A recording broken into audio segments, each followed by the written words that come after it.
বুধবার বিকেল ৩টায় কুড়িল বিশ্ব রোডের ৩০০ ফিট এলাকায় ঢাকা মহানগর উত্তর বিএনপির উদ্যোগে একটি গণমিছিলের আয়োজন করা হয়। ঢাকা মহানগর উত্তর বিএনপির যুগ্ম আহ্বায়ক আক্তার হোসেন বলেন, এখন মানুষ দেশে পরিবর্তন চায়।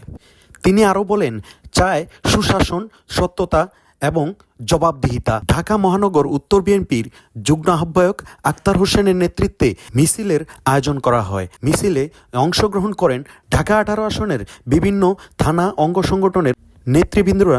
এখানে অংশগ্রহণে বিশাল একটি জনসমুদ্রে পরিণত হয়।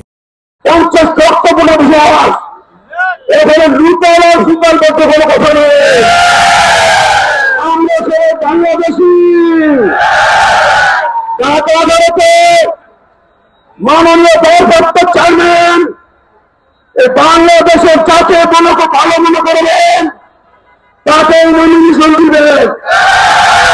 আমরা ঢাকা আদালতবাসী মাননীয় ভারপ্রাপ্ত চেয়ারম্যান এবং খালেদা জিয়ার হাতকে শক্তিশালী করার জন্য যাকে দানের শীষ দিবেন, দল মন্ত্রীর বিশেষে সকল ঐক্যবদ্ধ ভাবে দানের শীষকে বিজয় করে নিয়ে আসবেন।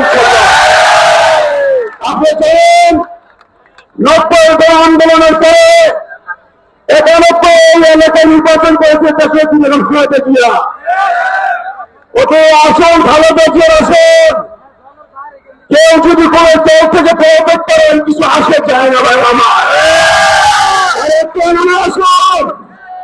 এই ৫০ লক্ষ লোক ভারপ্রাপ্ত চেয়ারম্যান যাকে নমিনেশন দিবেন, এই বাংলায় মানুষ হয়ে থাকলে আমাদের কোনো আপত্তি নাই।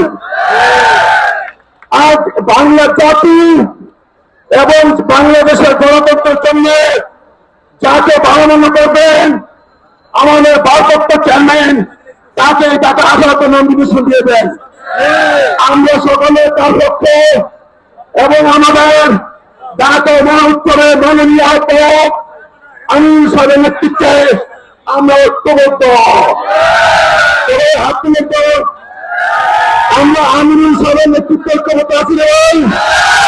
আমরা মহানগর আহ্বায়ক সাহেবের নেতৃত্বে ৮টা আসনে যাকে নমিনেশন দিবেন আমির সাহেবের নেতৃত্বে ঐক্যবদ্ধ মানে তাকেই আমরা নির্বাচিত করব। যারা অন্যান্য কথা বলেন, আমি মোহাম্মদ আক্তার হোসেন যতবার অ্যারেস্ট হয়েছি ততবার অনেকের মামলা হয় নাই। আমি ১৬বার অ্যারেস্ট হয়েছি। খাতা কলমে কেউ দেখাতে পারবেন তাদেরকে মামলা ওদের কথা স্বাধীনতার মধ্যে বলে এমপি হওয়া তো সহজ নয়। ৭ লক্ষ করে জনপ্রতিনিধি হওয়া সহজ নয়। লাগামটা নিজে টেনে ধরেন, জনগণকে লাগাম ধরতে শিখেন না। ওদের মানুষ শেষ করা দেখতে চাই। যারা অনেকেই কমিশনার নির্বাচন করেছে, জামানত ছিল না ভাই। আজকে আমি ২০০৩-এ নির্বাচন করেছি। জওয়ান আমাদের সর্বোচ্চ ভোট দিয়েছে। আমি ২০১১-তে আমি চেয়ারম্যান নির্বাচন করেছি। জওয়ান সর্বোচ্চ ভোট দিয়েছে। আমি ২০২০-এ কমিশন নির্বাচন করেছি। জনগণ সদস্য ভোট দিয়েছে। যারা স্টেজে দাঁড়িয়ে বড় বড় কথা বলেন, ওরা একটু কমিশনার জামানত ছিল না। আমি যখন চেয়ারম্যান নির্বাচন করি, যারা এমপি দাবি করেন এরা মেম্বার হওয়ার যোগ্যতা ছিল না। আমাদের বলতে হবে না। অতএব ৭ লক্ষ করে প্রতিনিধি হতে হলে নিজের স্বাধীনতার মধ্যে কথা বলে। এই এলাকায় অনেক ভদ্রলোক বসবাস করে। ভদ্রলোকের পুরা দরকার আছে আমাদের ভারপ্রাপ্ত চেয়ারম্যান বলেছেন, জনগণকে পাশে রাখুন, জনগণের পাশে থাকুন। এই ধরনের কথাকে সামনে দিকে এগিয়ে নিন। কিশোর লুটার বাংলাদেশকে বাইরে ইন্ডিয়ান নাকি? ভারপ্রাপ্ত চেয়ারম্যান নমিনেশন দিবেন বাংলাদেশিকে, সবার আগে বাংলাদেশ। আমিও ভোটার। এই ১৮ আসনে ভোটারকে চিনি নমিনেশন দিয়ে দেন। আমরা সব বাইরে তো যাবেন না।